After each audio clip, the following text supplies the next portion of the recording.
السلام علیکم ورحمۃ اللہ وبرکاتہ۔ ویڈیو کی طرف جانے سے پہلے ایک مرتبہ نبی علیہ السلام پر درود شریف بھیجیں۔ بسم اللہ الرحمن الرحیم۔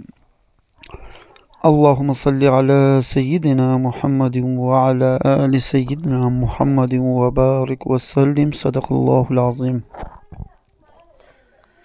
بسم اللہ الرحمن الرحیم۔ پریشانی کو ختم کرنے کا وظیفہ۔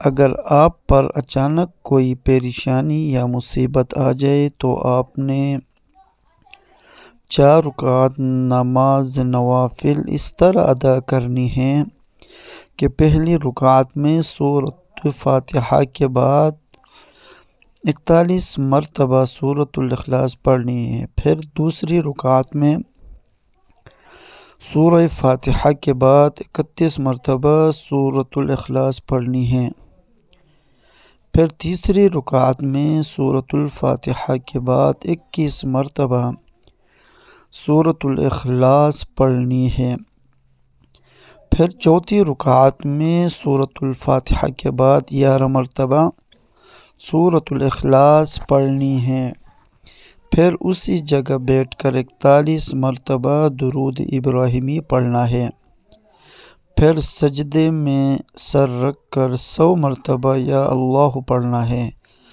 پھر سجدے سے سر اٹھا کر اللہ سے اپنی پریشانی سے نجات کے لیے دعا مانگنی ہے۔ انشاءاللہ تعالی آپ کی جو بھی پریشانی ہوگی اللہ آپ کی اس پریشانی کو اسی وقت دور فرمائے دے گا، مگر ایک بات اپنے ذہن میں ضرور رکھے کہ یہ نوافل آپ نے نماز فجر اور نماز عصر کے بعد نہیں پڑھنی ہیں، اس کے علاوہ آپ جس وقت بھی چاہے پڑھ سکتے ہیں۔ جزاک اللہ۔ فکر اور پریشانی کے وقت کی دعا۔